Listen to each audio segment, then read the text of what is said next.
Hablar del tema docentes, si bien estábamos relacionando escuela con bullying y demás, pero el conflicto docente continúa. Y por eso, María, a ver, Baradel dijo hace unas horas nada más que estaba muy cerca de cerrar un acuerdo o al menos sentarse el martes a la mesa de discusión del gobierno de la provincia de Buenos Aires y acordar un plan. ¿Esto es así?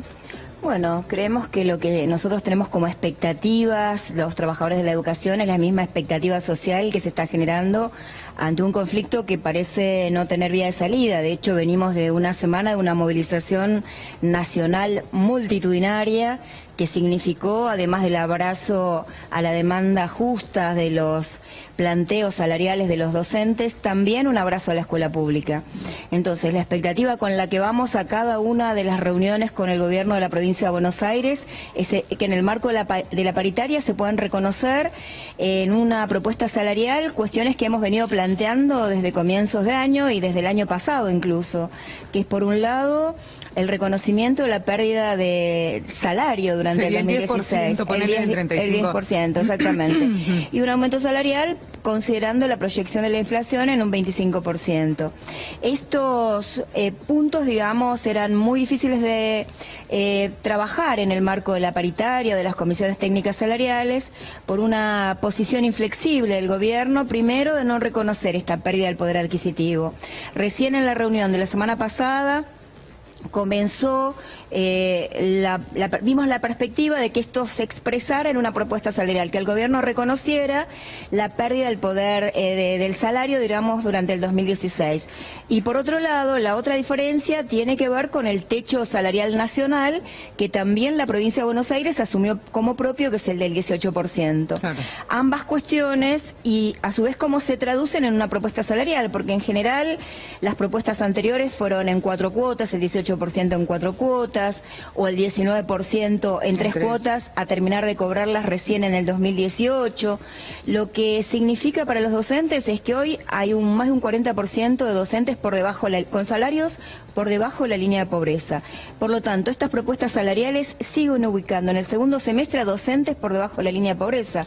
Por eso una primer condición es ningún docente debajo de la línea de pobreza. La segunda también que la cobren los jubilados. En estas propuestas que hubo desde el gobierno era muy ínfimo o no había partida presupuestaria para incrementar el salario de los docentes jubilados. Claro. La tercera cuestión que todavía está en discusión son y que la ley, o sea, la justicia no se falló favorablemente, tiene que ver con el descuento de los días de paro y esta secuencia continua de hostigamiento que hizo el gobierno de la provincia de Buenos Aires hacia los trabajadores de la educación, entre ellas la amenaza de días de descuento, ya están cargadas, esto está cargado de manera arbitraria, saltando el proceso administrativo habitual que va de las escuelas a los consejos escolares distritales, a la administración provincial, y esto se da de manera entonces masiva. ¿Y cómo fue si saltearon todo ese proceso? ¿Cómo fue? Y porque se aplica masivamente, incluso sin considerar que en uno de los días... Pero tiene que haber un registro, me imagino, que diga que el docente no fue a trabajar, ¿o sí? Sí, pero eso tiene un periodo para llegar a la administración central. La administración central saltó el circuito administrativo, aplicó de una manera, esta es una manera de sanción, digamos, incluso a docentes con licencias o licencias por maternidad, o un día, por ejemplo, de asueto en Carmes de Patagones. Un docente que no quiso adherirse al paro, por ejemplo. También, es decir, que fue totalmente arbitrario. Por eso nos parece a nosotros muy importante destacar el fallo de la jueza Ventura Martínez del Tribunal 4 de La Plata, que plantea que en el marco de negociaciones colectivas el Poder Ejecutivo se abstenga de delimitar, de alterar, recortar el derecho tanto de los trabajadores de la educación como de las organizaciones gremiales. Y al Ministerio de Trabajo le atribuye o define, digamos, que su tarea es la de garante precisamente de este derecho, ¿no? Que la negociación se dé de buena fe, igualdad y libertad. Por eso ese también es un punto, el del descuento de los días de paro en el marco de la negociación. Sí, a ver, por una parte un descuento de los días de paro y por otra parte una premiación a aquellos docentes que no hicieron el paro y les otorgaban 1.000 pesos extra. Exacto. Sí, esa es una lógica de premios y castigos, pero por eso decimos, fueron una serie de acciones con intentos de intimidación o de amedrentamiento, incluso si consideramos que, por un lado, inspectores del Ministerio de Trabajo recorrieron las escuelas para relevar las nóminas de los docentes adheridos a la medida de fuerza, pero no solo eso, sino algo que fue inaudito para nosotros en este periodo democrático, que es que recorriera la policía de la provincia de Buenos Aires pidiendo información sobre los docentes adheridos a la medida de fuerza, pero también de los estudiantes, es decir, la construcción de listas. Pidieron nóminas de los que si estaban en la escuela, dónde estaban. La verdad que esto queremos destacar también la actitud de los equipos directivos que hicieron ejercicio de su autoridad, digamos, en el sentido, pero también se pusieron como garantes de un derecho, es decir, esa información tiene un circuito interno administrativo que va a la Dirección General de Escuelas y que por lo tanto ninguno de ellos hizo presentación de esas nóminas, ¿no? Aquí hubo una garantía en la relación al ejercicio del derecho desde los propios trabajadores, pero en este caso el gobierno de la provincia la verdad que lesionó bastante en ese sentido. Por eso nos parece importante que esto sea parte de la negociación y ojalá, nosotros estamos preparados, o sea, los docentes estuvieron trabajando desde febrero, acondicionando las escuelas, pintando las aulas, acondicionando el mobiliario, haciendo la planificación pedagógica y tenemos el delantal preparado, pero la decisión de que eso acontezca, de las garantías, no solo en términos salariales, sino en términos de presupuesto, es del gobierno de la provincia de Buenos Aires. Bueno, ¿no? Eso pasa en provincia de Buenos Aires. ¿Y qué pasa a nivel nacional? Y a nivel nacional todavía hay, en la mayoría de las jurisdicciones no se ha avanzado en un acuerdo salarial. Porque aquí, digamos, ¿qué es lo que dinamizó el conflicto en las provincias? La falta de la convocatoria a la paritaria nacional. La paritaria nacional, históricamente, en la misma se acuerda un piso salarial nacional. Debajo de ese piso salarial ningún docente percibe su salario en ninguna parte de nuestro país. El piso salarial, si las provincias que no llegan a poder garantizar ese piso salarial, el Estado Nacional tiene que garantizar transfiriendo recursos. Este sería el caso de la provincia de Buenos Aires, ¿no? Que necesita de la asistencia del presupuesto nacional. Por otro lado, también en la paritaria se acuerdan otras variables que nosotros la estamos planteando en provincia de Buenos Aires. ¿Cómo avanzamos con políticas públicas educativas para el mejoramiento de la calidad en educación? Esto tiene que ver con el presupuesto para infraestructura, las obras de infraestructura, el equipamiento, el mobiliario, las cuestiones que hacen a los libros, a las conformaciones, digamos, de espacios de formación para los docentes. Si se habla de infraestructura, se habla de edificios destinados a la educación, ¿cómo estamos? A nivel nacional sería lo ideal, ¿no? Claro. El año pasado, digamos, hubo una transferencia muy acotadísima de recursos a todo lo que tienen que ser obras de infraestructura, porque no solo es la construcción, sino que también es la ampliación, las aulas que están faltantes, son las refacciones y las reparaciones.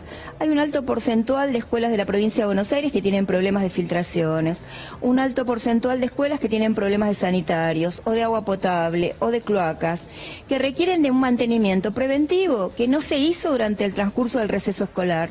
Por lo tanto, garantizar el ciclo lectivo no es garantizar el primer día de clases, es garantizar con continuidad todo el año de clases, y eso requiere de presupuesto, ¿no? Presupuesto, como decían recién, para refacciones, mantenimiento, el equipamiento, el tema del mobiliario. La población escolar en las escuelas públicas crece geométricamente todos los años, así que por lo tanto requiere de más escuelas, más aulas, más mobiliario, equipamiento, cargos docentes. Esta situación no está resuelta aún en la provincia de Buenos Aires. Ahora, la gobernadora María Eugenia Vidal en algún momento dijo que para poder continuar con el armado de los 180 días de clases, se estaba estudiando, al menos desde la provincia, congelar las vacaciones de invierno y continuar con las clases en caso de que se llegue a un acuerdo. Sí, esa es una decisión en la que está encaminada el gobierno de la provincia de Buenos Aires. Es una decisión que tiene que pasar por el Consejo General de Educación, no ha pasado por el Consejo General de Educación, sino que ha sido una decisión arbitraria del gobierno de la provincia de Buenos Aires. Pero volvemos a plantear, lo que se expresa en términos discursivos hay que garantizarlo en la concreción, en lo que acontece todos los días en cada una de las escuelas. El año pasado tuvimos problemas de varios miles de estudiantes que no pudieron llegar a la escuela hasta el mes de abril porque no estaba garantizado el transporte escolar. Dificultades y discontinuidades en el desarrollo de las clases, incluso escuelas que funcionaron con 2 o 3 horas de clases o días rotativos de clases porque no se hicieron las refacciones y los arreglos que estaban pendientes. Por eso decimos, en la paritaria nacional y en la paritaria de la provincia de Buenos Aires se discuten los derechos de los trabajadores, pero fundamentalmente cómo el Estado nacional y el Estado provincial concretizan el derecho social a la educación de niños, jóvenes y adultos. Y eso es con más presupuesto. Escuchemos qué es lo que decía sobre los docentes y además sobre esta lucha del salario digno el jefe de gabinete, Marcos Peña. La mayoría de los chicos de la escuela pública va 4 horas y la mayoría de los chicos de la escuela de gestión privada va 6 u 8 horas. Lo tenemos que corregir y se puede corregir. Tenemos que entender en un día como hoy que no escondemos a la discusión de la conflictividad gremial y de los problemas pendientes que existen en materia salarial, pero también en materia de formación docente, para que realmente apoyemos y fortalezcamos y demos una discusión de fondo para ver cómo hacemos para apoyar, cuidar y estimular a los docentes que más se están ocupando, que más se capacitan, que más se forman, que mejor trabajo hacen en la escuela. Se puede acompañar a aquellos que necesitan más apoyo y más formación, y también aquel que no trabaje tenga el camino para poder entender que eso no es la solidaridad con el resto de los trabajadores docentes y de los chicos a los que tiene que enseñar. Entender también que la cultura del paro docente lo que termina fortaleciendo es la fuga a la escuela de gestión privada, y esto está estudiado, son números concretos.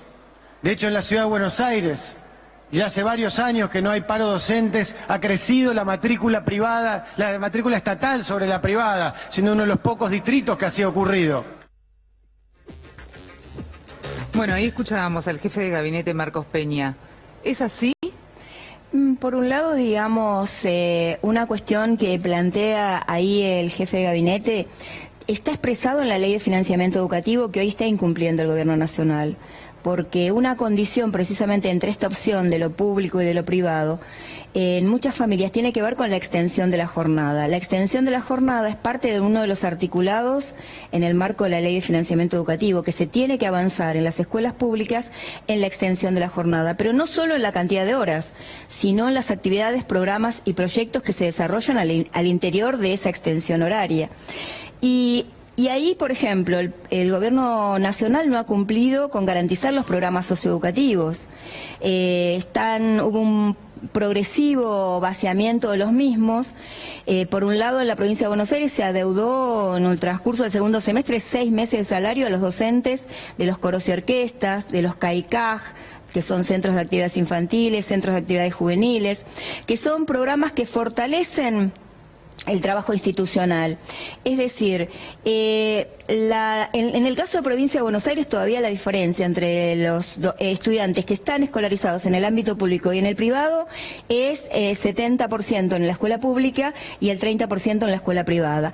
Una condición es la extensión de la jornada. La otra condición es que el Estado tenga la oferta, porque en el caso del nivel inicial nosotros tenemos distritos del segundo cordón del conurbano que quedan miles de pibes sin escolarizarse en el nivel inicial, cuando ahora en el marco de la Ley de Educación ese tramo es obligatorio. Por lo tanto, la única oferta, a veces la oferta que incluso está en el barrio, es la oferta del sector privado, no es la oferta de jardines. Hay faltante de jardines, no solo en la provincia de Buenos Aires, sino en todo el país.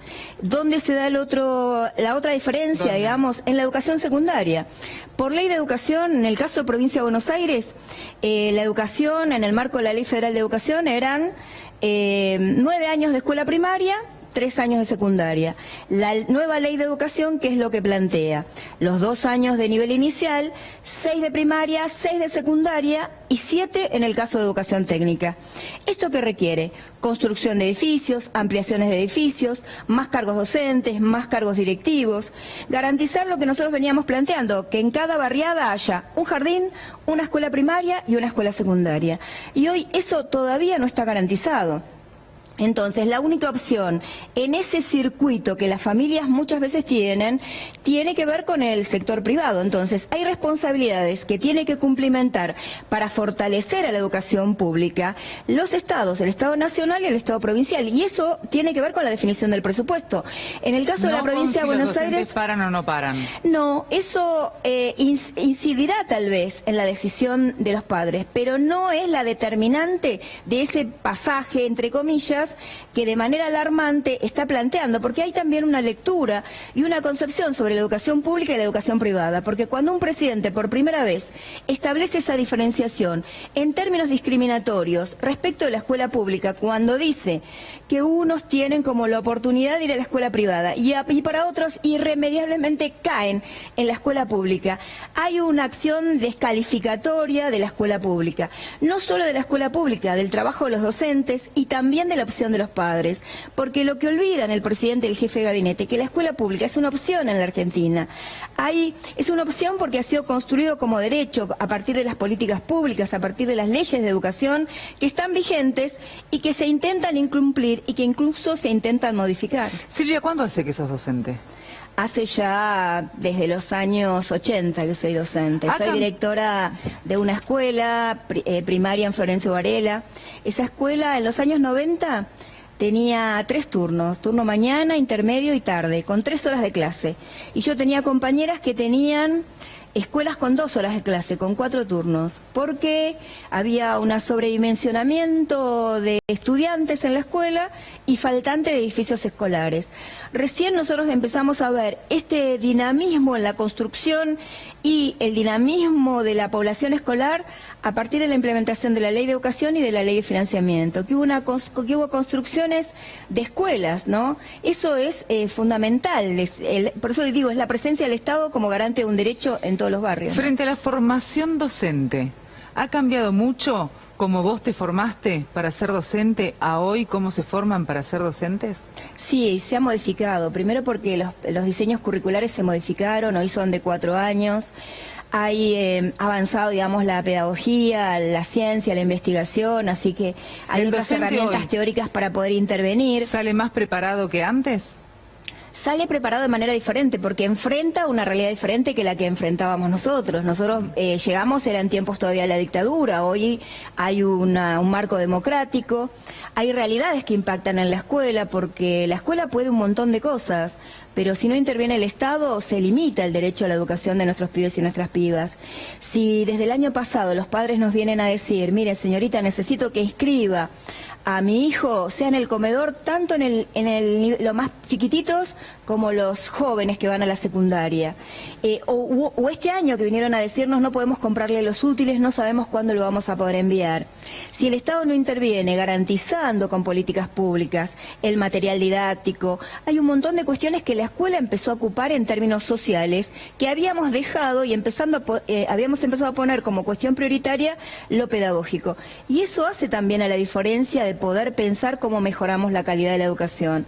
Es decir, muchas veces se transfiere la única responsabilidad, fíjese, lo pone el jefe de gabinete, ¿no?, en los docentes, pero no habla de las responsabilidades que tiene como ministerio. Un ministerio de la educación que estuvo ausente en toda esta negociación y en este conflicto nacional. Un ministerio que se asume sin escuelas. Pero sí se asume la función de poner críticas sobre aquello que desconoce, porque para conocer la realidad de las escuelas, para conocer lo que se ha construido en estos años, no se hace visible que hay escuelas de la provincia de Buenos Aires públicas premiadas internacionalmente. Hay escuelas técnicas que han sido premiadas en Europa por sus proyectos, que han sido premiadas en Latinoamérica, así como las universidades públicas. Han viajado nuestros estudiantes del conurbano, de las zonas más humildes con esos proyectos, que hacen proyectos de ciencias, que hacen proyectos... ¿Y por qué eso no se ve? ¿Y por qué? porque en verdad hay una intencionalidad, particularmente desde el año pasado en el gobierno, de desprestigiar la escuela pública.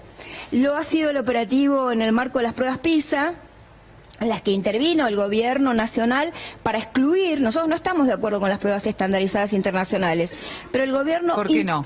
No estamos de acuerdo porque es una prueba única que se aplica en diferentes países. Bueno, pero Cuando ahora, por hay ejemplo, realidades... tenemos las pruebas del plan Aprender. El mismo formato, una estructura estandarizada, es una prueba estandarizada que se aplicó en todo el país, que se fragmenta, digamos, o produce una distancia de lo que es el trabajo en el aula, de lo que es el proceso que conduce el maestro para que los estudiantes aprendan.